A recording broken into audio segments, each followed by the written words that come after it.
Hello, all, and welcome to the Fantasy and Sci-Fi Fanatics podcast. I'm your host, Daniel Coolbaugh. Today, I have with me for the second time a very special guest, Christopher G Brenning. Christopher, how are you doing today? I'm doing great, my man. It's good to see you again. Yeah. Anytime I can get an author on for the second time, it feels good. It feels like we're building a community. So I was really happy when you reached out and said you wanted to reveal book two's cover. Obviously, I'm sure everybody knows from social media, I really enjoyed book one. PL Stewart and I were just talking about it. It's on his TBR. So that was really cool. Everybody was really rooting for you today. Awesome. Really excited for the cover reveal. So it's going to be awesome. Yeah, I mean, you've been so good to me over the past, I don't even know how many months. What's in summer is when you found me. Yeah, I mean, you've been just so good to me and getting the word out and everything. I wanted to give you the exclusive for the cover reveal. So. Oh no, I really appreciate it. I know some people were jealous, and I was like, well, I mean, I like to take care of the people that take care of me. So. No, that's fair. That's fair. I totally understand that. Well, obviously, people know I obviously really enjoyed your book. For our audience, if you have not read Christopher's The Hellborn King, I don't know where you've been or what you've been doing. So you really got to go and pick up a copy right now. It's also on Audible now as well. I actually have, the Audible copy. I have, a Kindle copy, and I'm actually going to be getting a physical copy too, because look at that book, to his left, our right. If you're on YouTube, it's absolutely amazing. If you're somewhere else, pull over to the side of the road, check, the cover for Christopher G Brenning's The Hellborn King. All you got to do is read the blurb. Don't even do that. Actually, just go and start it tonight. And, thank Christopher for that. I was just talking to PL Stewart. I said that was definitely, my favorite read. That and Never Die were my two favorite reads within the last 5 years. So I actually think I've had a book hangover since then. I read Rob's book right before yours. And then, I just keep reading, hoping to find something like that again, and I found some things that are similar, but not quite. So I was so happy, to hear that book two is going well for you. So yeah, that's awesome. Yeah. All right. Well, should we jump into it? Yeah, I'm ready. All right. Obviously, Christopher has been here before, so we're not going to ask him the writing journey, but we're going to ask him some updated questions based off of his writing book two. So there's that first question there, Christopher. How have sales been for your Audible book, The Hellborn King, and what have you done to promote that book on Audible? As far as sales go, it's been out for about 5 months, and I've sold more audiobooks than I have ebooks. And it's been almost a year since I first published. Yeah. So sales are doing really well. As far as marketing and getting the word out,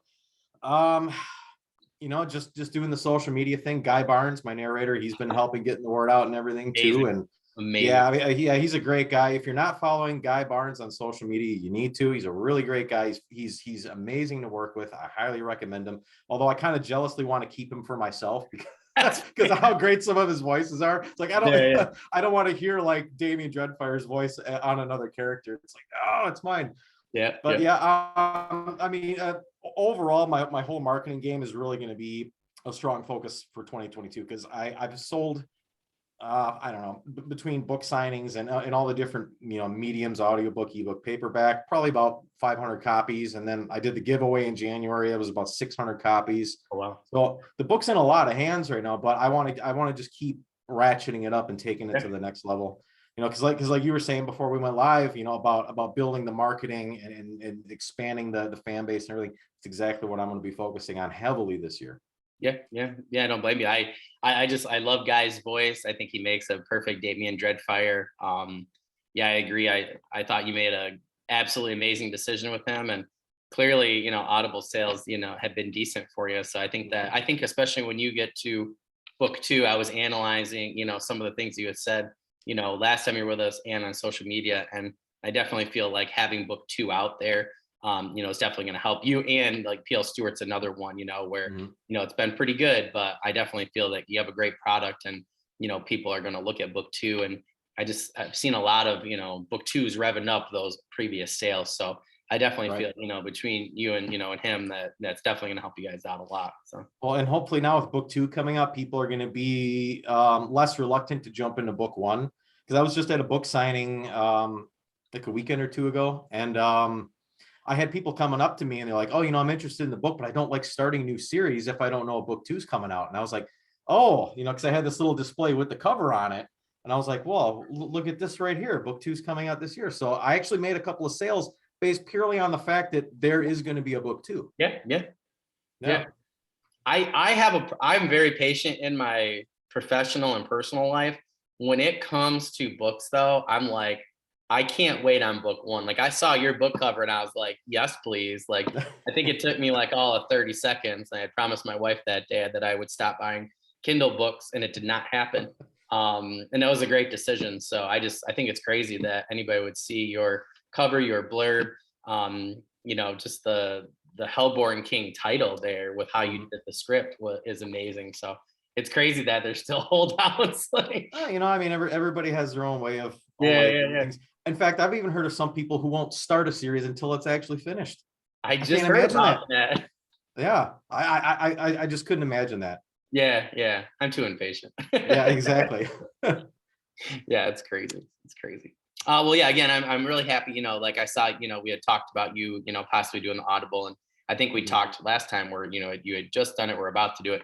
So I hope that sales, especially with book 2 coming out, really get up there. And I think you and I talked before, where the Audible crowd's just such a different crowd compared to the Kindle and paperback. And I think nowadays, like I was talking to my wife, I'm like, we're going to need to do Audible as well, or something like that, just to generate though. That's a whole different market. So it's growing in leaps and bounds, and the quality of it is really coming up, because it's not just somebody sitting there dryly reading.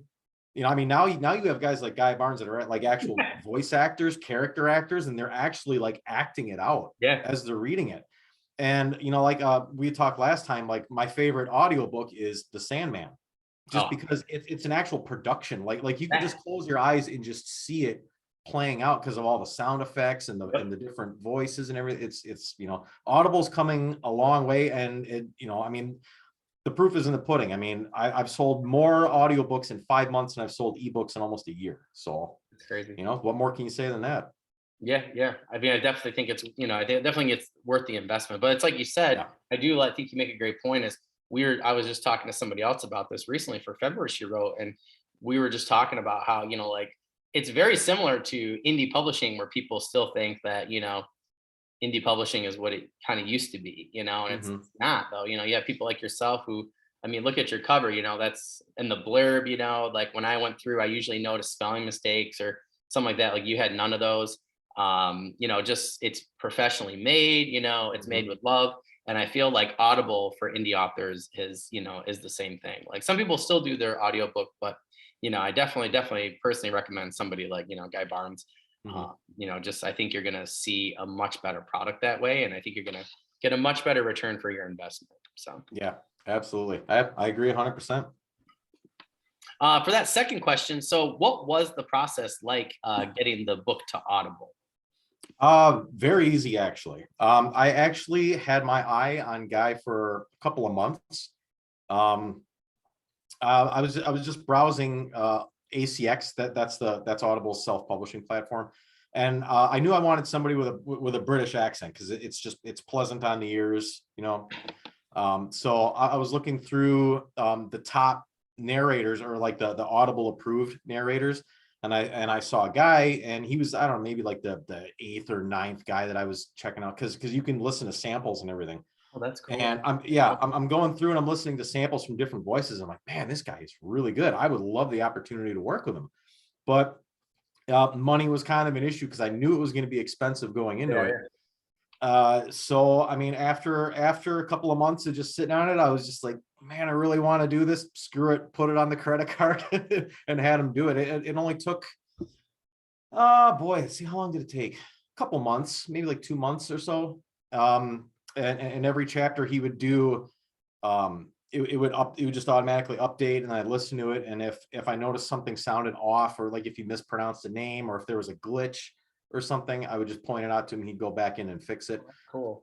In fact, getting the book onto Audible was easier than getting the ebook and paperback on Amazon and Barnes and Noble, especially Barnes and Noble. Their platform is not user friendly. I don't really care for it.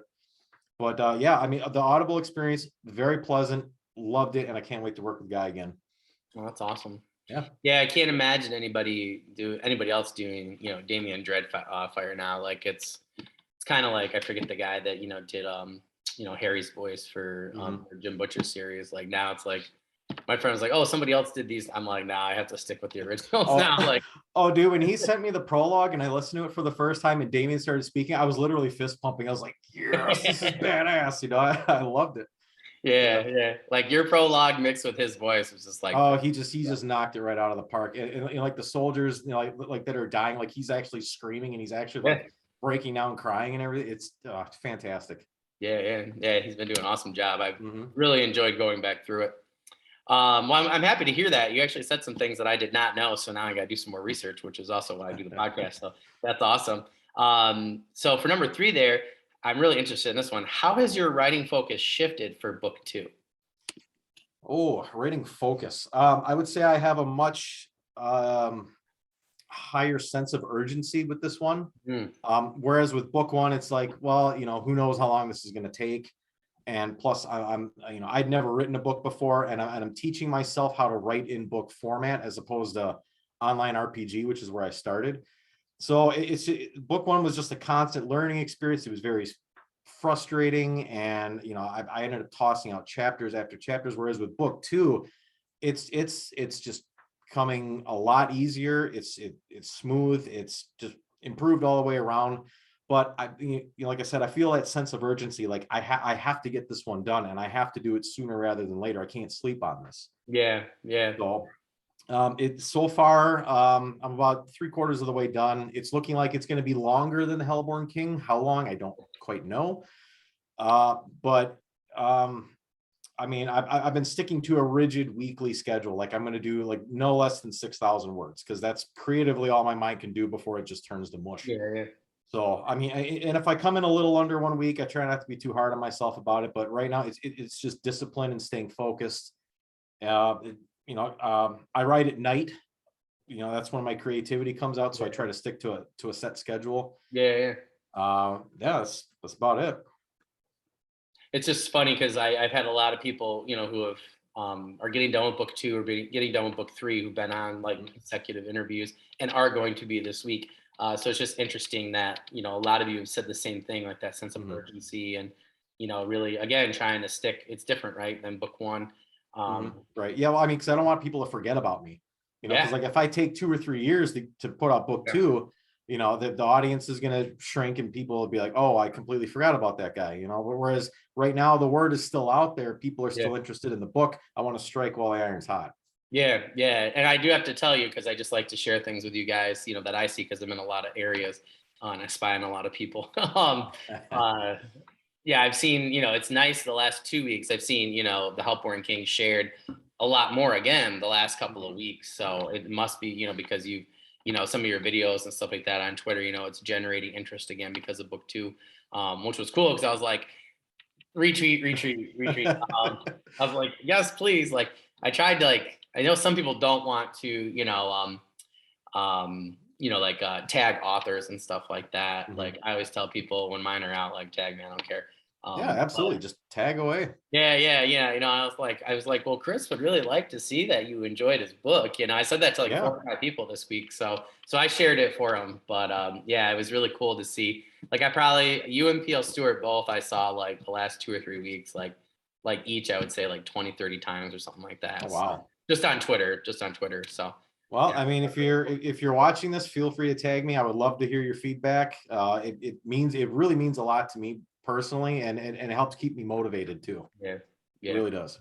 Gets to be a lonely island when you're there. Oh, it does.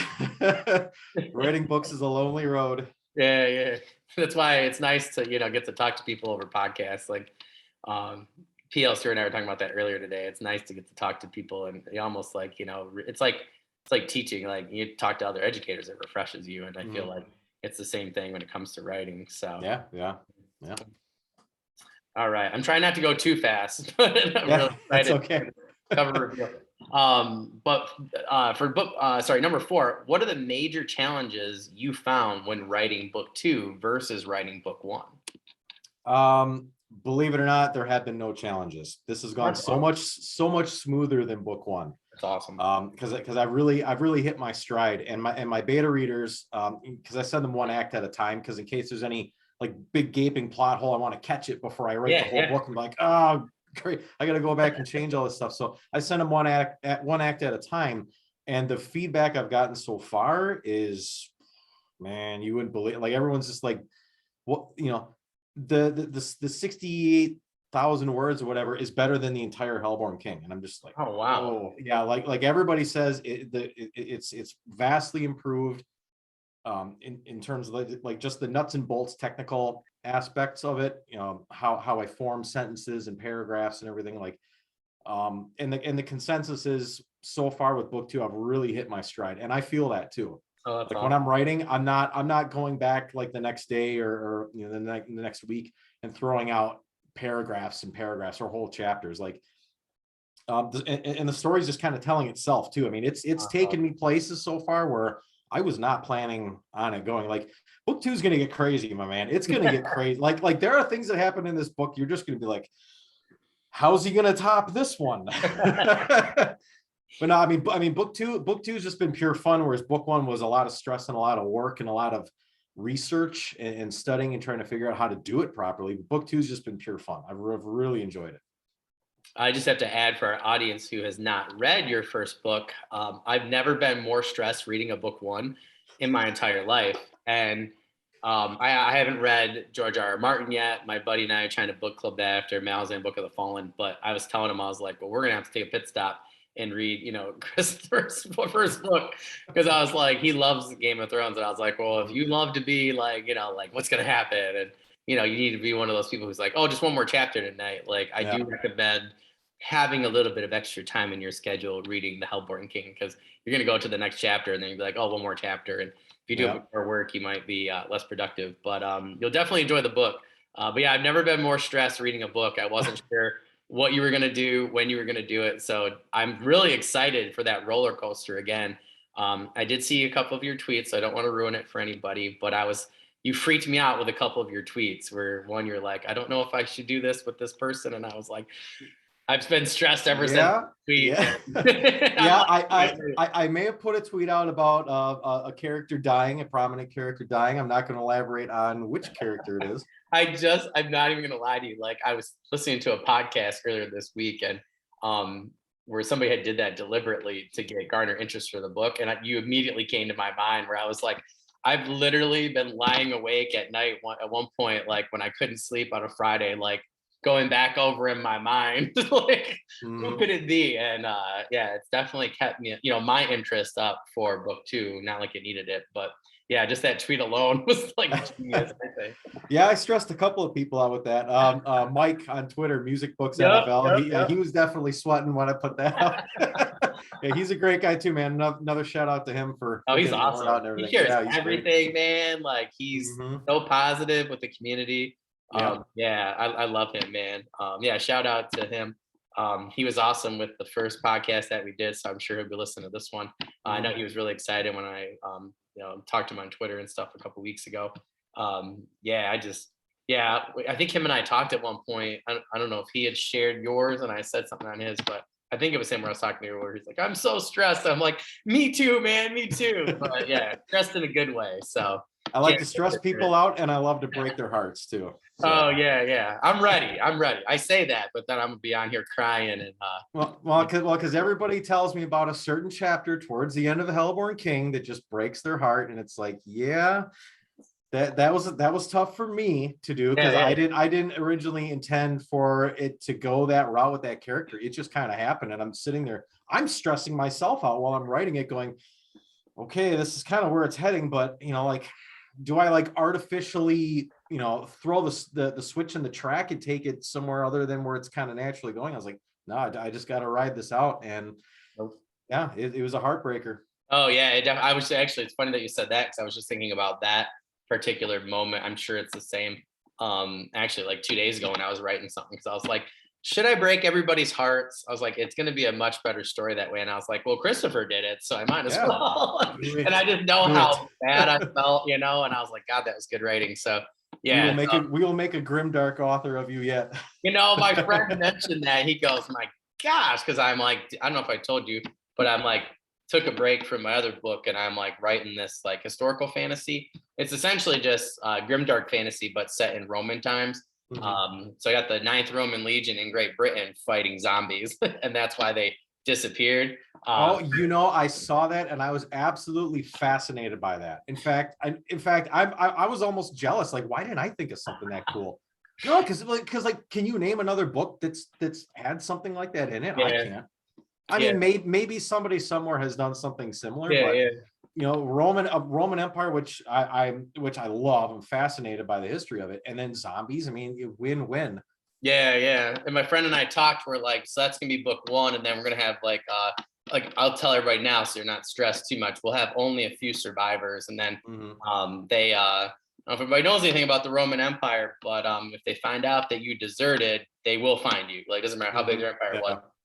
So I'm gonna have them going through like what is now Romania, and a couple different places. Like, so I think book two I'm gonna have them face vampires, and then book three they're actually back in the capital. So I might flip flop and do werewolves the second one, and then do vampires in the capital or something. I liked how Kevin J. Hearn did his vampires in ancient Rome and stuff, with the Iron Druid Chronicles. But yeah, I was like, this is just too much fun. But my friend read I was talking about the first chapter. He goes, man, that like Christopher guy and that Michael R.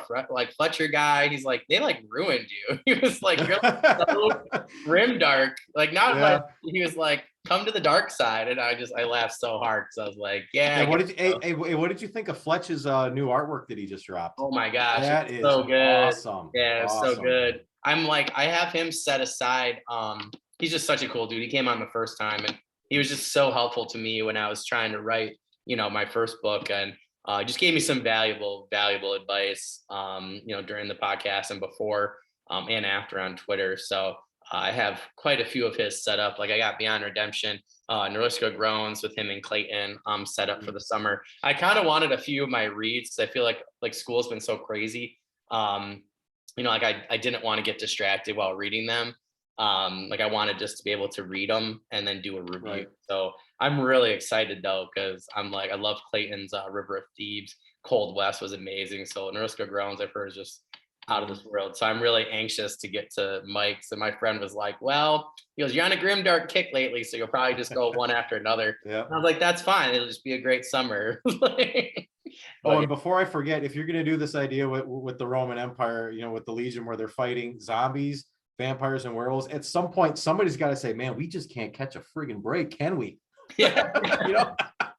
Because they're kind of running the gamut there of everything. So yeah. Well, I kind of thought like if people end up liking it, I'm gonna do like 350 pages.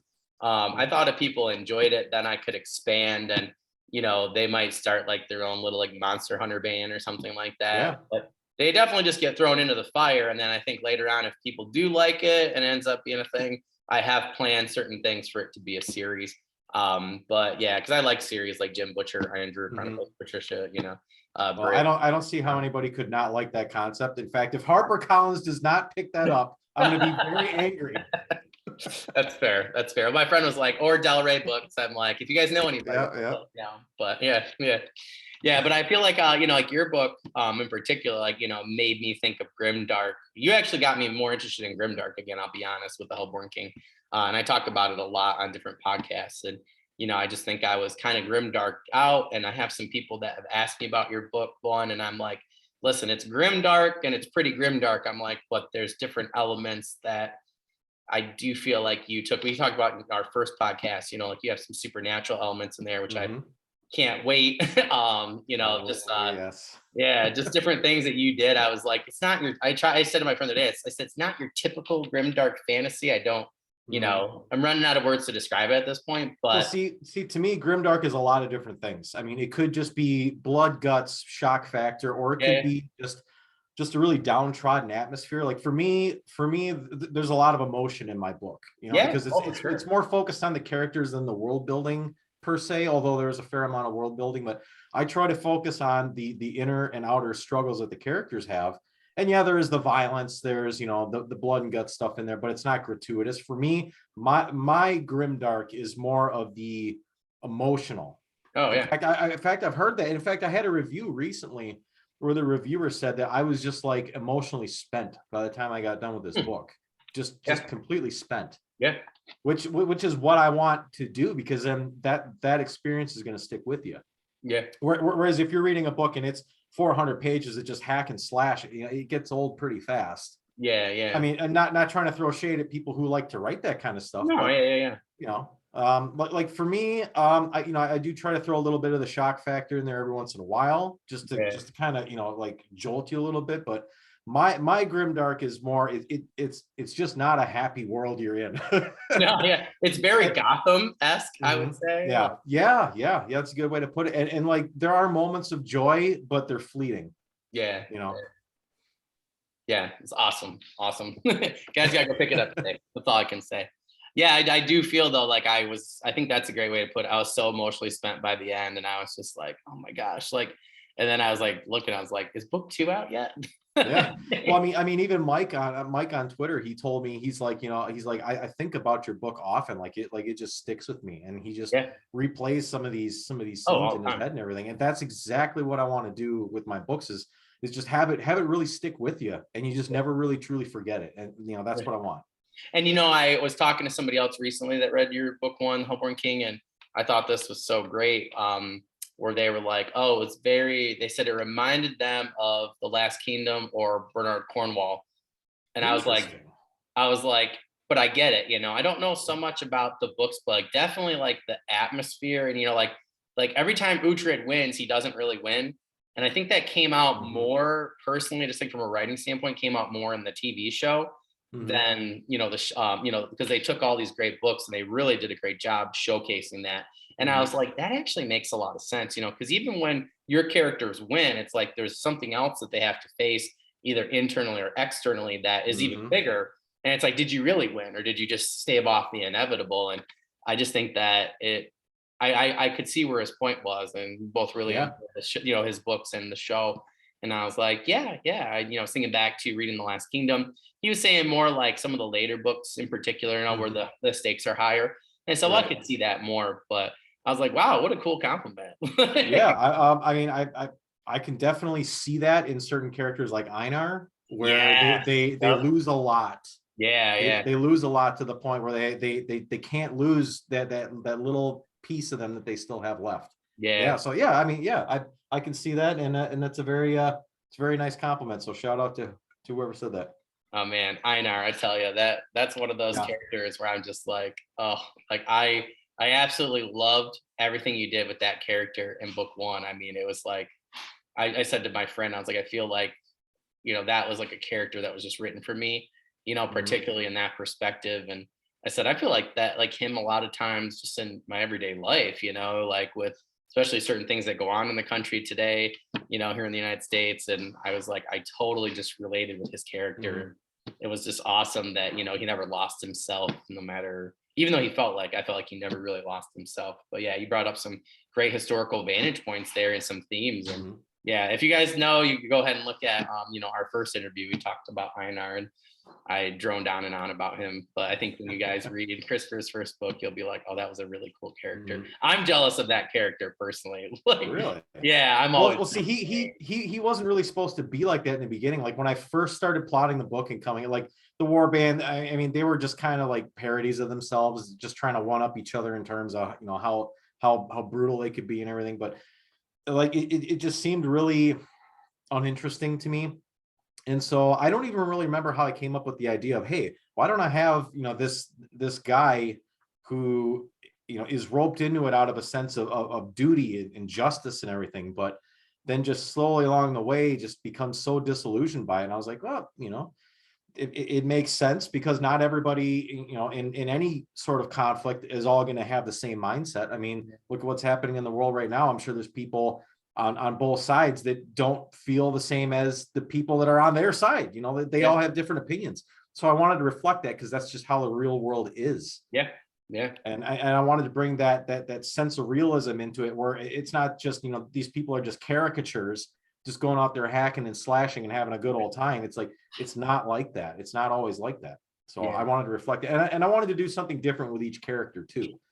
Like Lucetta has this overwhelming desire to to right all these wrongs that she sees in the world, and totally overcompensates for it, like across the board, and the consequences are just like catastrophic. So like I try to do something different with every character. Gareth is, he's, the lowest of the low, mentally broken, alcoholic, just literally wants to kill himself, and then slowly he starts to figure out who he is, and he's gonna have a very prominent role to play in book 2. So yeah, dude, I'm just so excited. I cannot wait to get book 2 in your hands, man. If you thought Hellborn King was good, wait until you get this next one. I'm ready. I just said to my friend the other day, I said, I'm ready to be hurt again. Oh, I'm gonna hurt you. I'm gonna hurt you a couple of times. He's like, you're so jaded right now. It's like, well, you didn't read book 1 yet. In fact, I can count at least 4 times in my head right now where I'm gonna hurt you. Well, it's exciting from a writer. But it's out of love, though. I'm gonna hurt you out of love. Yeah, that's fair. Well, you'll see it in the review. Yeah. I personally think, like, anytime you can hurt me, make me feel really good, those kind of things. I respect writing like that. So I think some people think like you always have to make, with your writing, make people feel good, but it's like making people feel bad. It's also very efficient, like. In fact, with a Song of Ice and Fire, I remembered reading an article where George was getting feedback. I forget which book it is. Is it Storm of Swords with the Red Wedding? And he was getting feedback from people where they would literally whip the book across the room because they just got so mad at what happened. That's kind of what I want to bring out of people is you get that invested in the book that when something goes awry, like, it physically and mentally affects you. To me, that's the hallmark of a good story, not just, you spool through it and you're like, oh, that was a good book, on to the next. Yeah.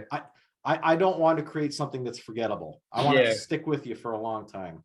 I didn't read another book for like a week after book 1, and then I like went through a couple, and then I just couldn't really find. I was like, I just need to settle down. My friend's like, that's a book hangover. Dude, Mike was the same way. He's like, I don't even know what to do. I don't know what to read. Like, where do I go from here? Yeah. I kind of wrecked him for a little bit there. Yeah. Like, I'm telling you, between you and Rob J. Hayes' Never Die, I was like, how am I ever going to find another book to top either one of these? Yeah. It's taken me months to get something even remotely close, but yeah, it's awesome.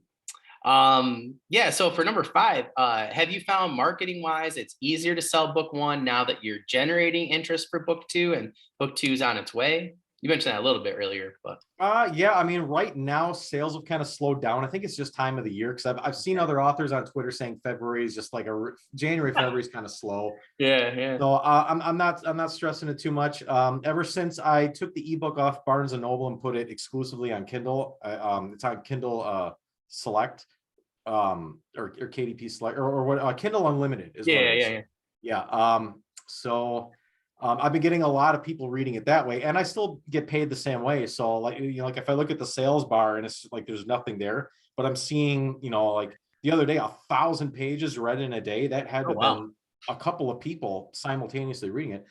That when I see that, I don't get as freaked out, because I'm like, okay, there's still interest in the book. I'm still getting royalties from it. Not really sweating it too much. But I think once we get this artwork out there for book 2. And I'm gonna have a really nice trailer made up for it once I get the release date out there and everything. Cool. I think that's really gonna start piquing people's interest again. So yeah, right now it's just kind of the calm before the storm. I'm not really sweating anything, so it's kind of rolling with it. Well, I'm so interested to see like some people like yourself who are coming out with book 2. I'm just so interested to see what goes on and the process and things like that. So I'm definitely ready for the storm for you. Like, ready to go. We'll do our part here. So yeah, that's awesome. All right. So for number 6, what are some challenges you think you will face when marketing 2 books instead of 1? Biggest one's gonna be money. Yeah, because nothing is free aside from posting on social media. I mean, because I had spent hundreds of dollars in Facebook ads and Amazon ads, and really, like, I think my Amazon ads, the return on it was just absolutely abysmal. Abysmal. Like, for every one sale, it cost me like 400% of what I had paid for the ad, and it's just like, man, this is just not worth it. So Yeah.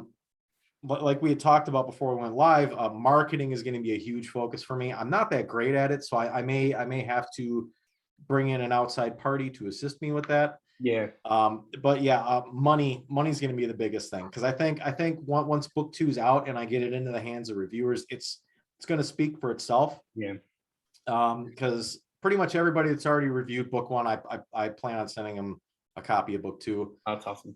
So yeah, I mean, the word will get out there, and then once people start seeing book 2, everybody's tweeting about it, and they're I think people are going to want to jump in and get involved in the series. Yeah. But money, No, that's the limiting factor for everything. Yeah, but I've heard that so much with book 1, book 2, even people with book 3. Even people going into like book 5, right? Like have a trilogy and then maybe even do a duology or something like that, or the second trilogy. It just definitely seems like at the end of the day, you just got to write more books and and get them out there, into people's hands, whether or not it's social media or whatever. I've just seen so many people now with how Amazon changed their ads the last couple of years, really since 2019, before the pandemic. It just seems like, to me, like you have to have so much more money to even then more than before to then get the return. So to me, it just seems like signing up, having people just go to your Twitter or Amazon and set up giveaways yourself there. If you can afford that, it seems like affording a book a month is so much more worth setting up that giveaway, and having people go to your newsletter or whatever, or your site and subscribe. To me, just seems like I've just talked to people. It seems like that's a better return on your investment. Right. And if I could give a little piece of advice for self-pub guys that are going to be putting out their first book, I actually would not waste money on ads, because people are going to go to your Amazon, link, and they're going to see 0 ratings or 1 or 2 or 3. They're going to be really hesitant to want to buy a book that has that few ratings. So hit the social media ground game. Do live signings. I mean, I do live signings in my hometown every couple of months. I usually sell out books. That's a great way to generate interest too. But I would not pour your money into advertisements until you can get at least like 20 plus, I would say, good ratings on Amazon, because then people are going to be more willing to take a chance on it. Yeah. So, well, I've heard people, like I had a couple of friends that like they travel a lot. So for their daytime job or whatever you want to say, I'm not gonna say real job, because I think being an author is a much harder job than most. But I think like they had, instead of spending money, 2 of them were like, oh, instead of spending money on Amazon ads, they're like, I'm just gonna buy my own books and I'm gonna go and give them to the local libraries where I go. And I was surprised at how many more of them, got a few more reviews. Like one of them went from like 8 reviews to, after doing that, I think, like he did like a book a month, for a while. But he just was like, I'm going to take that money and I'm just going to buy my own books and advertise that way. And I mean, he jumped up right away to like 50 reviews, and I mean, he had more reviews in the first 4.5 months than some people do in a year. And I mean, and then I think it really started to get some traction that way, just because he got that many people to review the book. So people go to a library to pick up a book. So especially if you're a local author and you tell them, a lot of times they'll put you in a more prominent position. And that's right. And don't be afraid to sell books out of the trunk of your car either. And some famous authors have got their start that way. They're just selling books out of the trunk of their car. It's a great way to do it. You meet a lot of great people. In fact, I sold a book to somebody this past summer who lives in Stevens Point, where Pat Rothfuss lives. He's like, oh yeah, my kid runs into Pat all the time. So it's like, well, there's a potential connection there, So, sell books in the third dimension. Get out there and get them in people's hands. It works. It works. Well, my friend and I talked about, instead of doing the Amazon thing, going to more Comic Cons and writing questions and stuff. Because I mean, I'm a salesman by trade, so I'm pretty out there. So I have no problem selling you my product in person. I did it for years. So I'm gonna look at doing some more conventions and fairs and stuff this year too. I'm really gonna be pushing the live stuff and marketing. That's gonna be my big focus, aside from finishing the book, of course. Yeah, that's awesome. All right, moment we've all been waiting for. Oh boy. Cover reveal time. Cover reveal time. All right, Zoom, just cooperate for about 20 more minutes. We're good. Okay, so I'm going to send this over to you now. I'm going to send you the cover, and then I'm going to send you the full art. Oh, awesome. Because the full art has a little bit more going on with it. All right, so here we go, people. Book 2.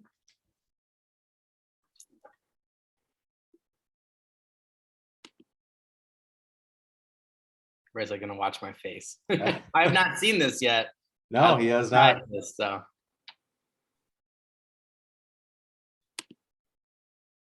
Oh man! All right, let me share my screen here. book 2 is officially titled The Wrathbringer. Oh, that is cool. Yes. And it is taken so much personal restraint to not just throw this out there the day I got it. Because when I saw it, I was just like, oh my God. I was just completely blown away by how my artist, Jay Caleb, is able to take the little bits of information I give him and just run with it. And he is just, there it is. Oh man. There it awesome. is. Let's get this out. I guess I can't get it out of the way. Oh man. Yeah, that looks incredible. Yeah. Yeah. I love this horse here, man. Yeah. Yeah. It's just the little details like that. Yeah. Yeah. So he knocked this out of the park first try. There was only 2 changes I had to make, because around the shoulders, he originally had some fur, and I was like, that's more of a barbarian thing. Take that off. And then he originally had a hood over his head, but I was like, I want to see more of the face and everything. So he took the hood off, and I was just like, oh, it's perfect.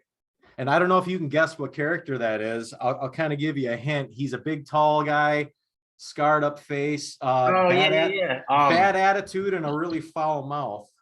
Oh, so, I'm totally blanking on his character's name right now. That's Titan. Yeah, Titan. I loved him. That is Titan. He is the Wrathbringer. Oh, that is awesome. Yeah. I just always love your lettering. Like it says grimdark to me, like right off the bat. But I love the title. That's awesome. That's super cool. I can't wait to like get them like side by side on a bookshelf. Yeah. All of my friends that have seen this, because my friends are my beta readers, so like I always send them stuff to critique. So when I showed this to them, they universally agreed. They're like, this cover is better than the Hellborn King.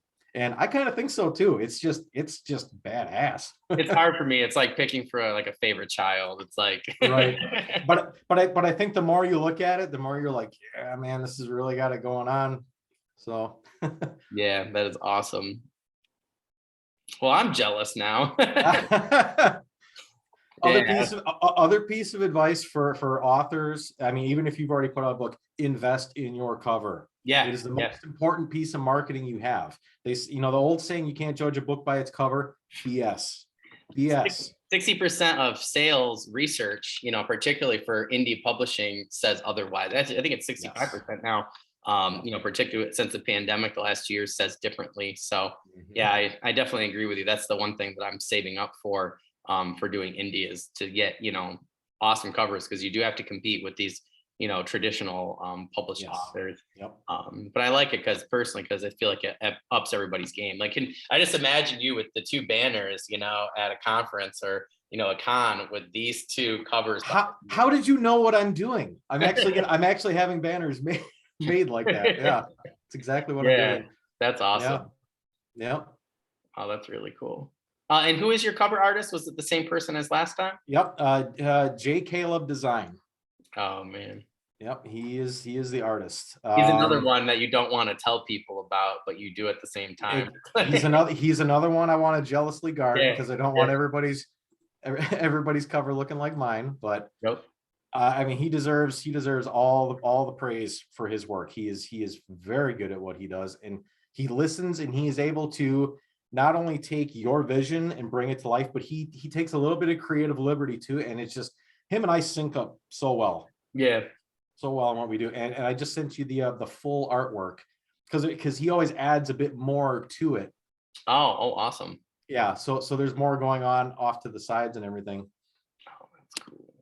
Yep. Yeah, that's super cool. I like that so much. I've been waiting to get. I actually would really love in the summer to come and take a trip your way. There's a few things that I have wanted to do. So I was hoping to kind of do it around the same time. as like Yeah, your that'd be first great. signing or something like that. My wife's asking me all the time, she's like, we love this book so much. I'm like, but I want to get I'm like, I want to go get the book signed. It's like, you don't want to, Uh-huh. I'm not one of those people, like, I just, I'm like, I'm like, I'm going to get the physical copy, but I want to actually go and get it signed. I think it's Yeah, just so much more fun that that's way. that's part of the experience. That's why I don't sign any books in advance. Like I always just do it, right in front, because it's an experience. Yeah, yeah, yeah, yeah. You feel No, like you totally. feel that connection to the author. Oh yeah, look at that. Oh, that is awesome. I like having this other guy in there. Like Yeah, that. the third guy, like right where Yeah, our faces are kind of blocking right now on yeah, my yeah. screen. Yeah. Okay. Oh, let me just move that. There we go. Yeah. So there's that third guy in there, and just all the little details he puts in there. He actually makes these almost like movie posters. Really. Yeah, yeah. I love this little bit of sky here. So showing that, it's a daytime battle, but Yeah. there's so Yeah. much smoke and destruction. I love the fire here. This is awesome. Yeah. Like the little bits of fire and dirt that are flying. It gives you a sense that you're like in the middle of a scene. Yeah, yeah. Like it's Yeah, not you just put a it right static behind them. picture. Yeah. Yeah. That's super cool. Well, this might gonna be my new background. So if anybody uses my share screen this week, next couple of weeks for interviews, this will be it. So yeah, that's super. Oh, you got the mountains back here too, huh? Yeah. Awesome.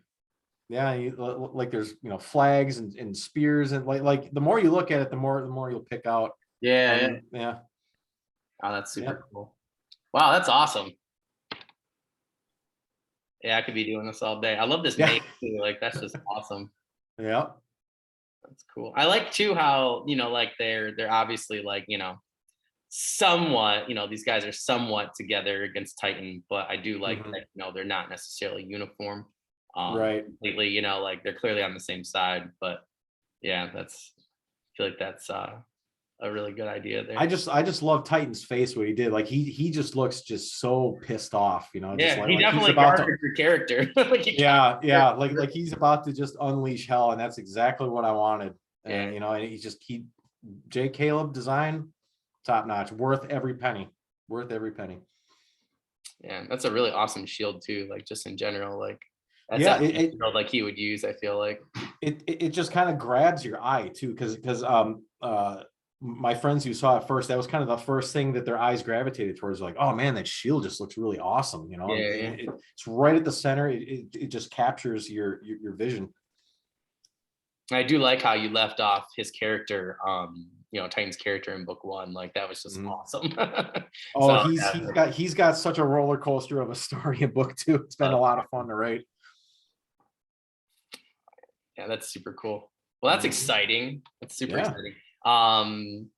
Yeah, if you don't mind, I'll put those up. I think I'll do a blog post on my Yeah, website. absolutely. We'll put it up and then we'll share that. I'll Yeah, try. in fact, I was going to ask you before we went live, like when do you want me to hold off on posting those? Because I want people to watch the podcast first. Yeah, yeah, yeah. So I'm just waiting tonight to see for calendar. So I will actually be messaging you Okay. probably about 11 o'clock tonight to let you know which day. And I thought if we both just tag team, that day, we'll try and just plaster it all over the internet. Okay, yeah, because I have a couple of other reviewers and stuff. They're like, hey, don't forget about me. So like we could probably just all dump it on the same day. Yeah, yeah, Really yeah, get it yeah. out That'd be there. great to try and get it to go viral, on the same day. But yeah, Yeah, yeah. I'll know by later on this evening, Okay. for this other episode. I'm trying to kind of fix those tech issues, but yeah, I'll know by 11 o'clock Right. tonight the thumbs up or Okay. down. But Sounds yeah, good. I'll definitely let you know. Yeah, that's awesome. That's super exciting. I'm really glad, the Audible obviously has been going well. I definitely feel like once you get book two, out there, particularly with that cover, Yeah. I feel like, and then once people start reading, I definitely feel like I'm gonna be one of those people that, has been waiting in the corridor, so to speak, and is like going to go out into the gladiator stadium, stadium and do their thing. But yeah, I'm really interested to see how things propel, for you from here, particularly with two, great books, covers and blurbs. So Yeah, and there's this phenomenon with authors, even traditionally published guys, where something called the sophomore slump, where your second book is just not as good as the first. I can tell you unequivocally with 100% confidence that book two is going to be probably the book to beat in my series. yeah, It's Hellborn King to the next level. Like the nuts and bolts aspect, just the way I tell a story, you will notice a dramatic improvement in how I tell the story and just how everything is. I mean, like, I've come a very long way in a short time, and you're going to notice that right off the bat when like as soon as you start reading that prologue, you're gonna be like, oh wow, he up, and then after the prologue, the first chapter is even better than the prologue, and it just keeps going from there. So you will definitely be very impressed with what you read. I feel like that's awesome to hear. I feel like your first prologue was so awesome and like got me engaged right away. I just kept going from there. So Yeah, and in really fact, awesome. that actually wasn't the original prologue either. I'd written another prologue where it started off and the battle was already over, and I had a couple of critique partners read it, and they're just like, I'm just really not connecting with it. And then I read it a couple of times, and like, yeah, I'm starting in the wrong place. Yeah. So I threw out 80% of it, and then I just rewrote it, and I started a bit further back, and then how that prologue unfolded was just, I mean, I cranked that out in a day and a half. Oh wow. Yeah, And like it just Guy, came pouring out of me. yeah, and Guy really brought it to life too. I feel like it was just such a good prologue. Hmm. The prologue and the first several chapters, I just felt like he brought it to life, and he had such a Hmm. good feel for it. So I definitely recommend to our audience, if you're like, oh, I, want to wait for book 2 for physical copies or Kindle, whatever, at least do the Audible, because Yeah. Audible, I mean, it's so great to hear your words, coming from Guy, and I think you guys Hmm. make an excellent team. So And it's yeah, 23 hours if you listen to it at regular speed. So you're going to get a lot for your money. yeah, yeah, yeah. Yeah.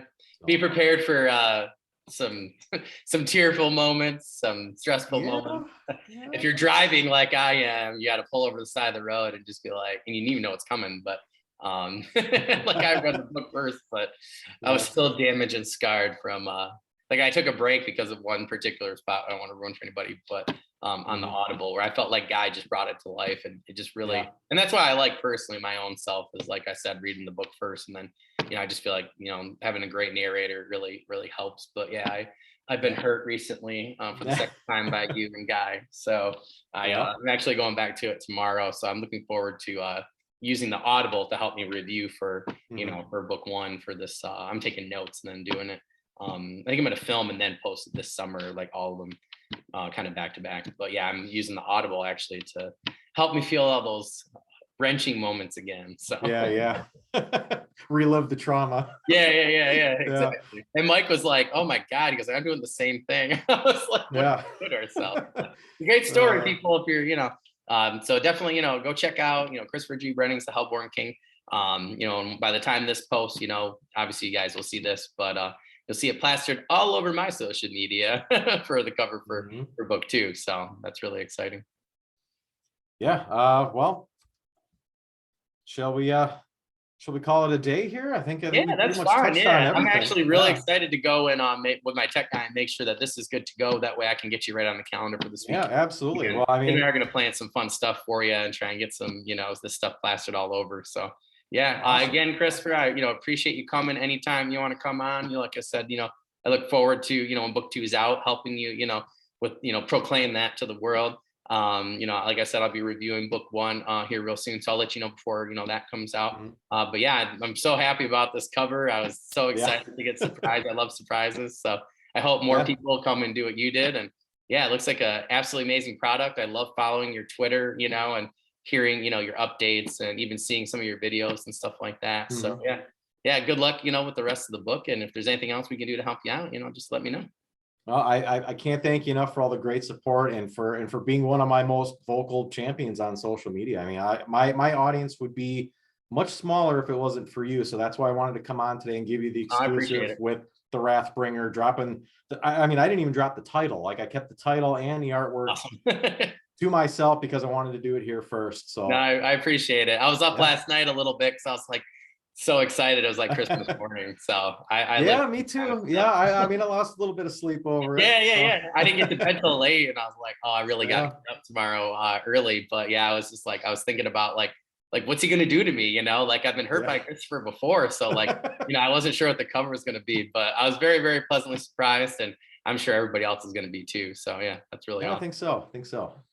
Awesome. Well, I hope you have a great rest of the day, Christopher. As always, obviously, I'll be talking to you, send you email later, and I look forward to talking to you as always on social media, my friend. Yeah, this has been great. Can't wait to come back. Maybe later in the year once we get closer to book 2 dropping. So Yep. yeah. Standing invitation all the time. So you let me know the day and we'll get you figured out, my friend. All right, perfect. Sounds great. Awesome. You have a good rest of the day, and I will talk to you later. Sounds good, my man. Take care. Bye.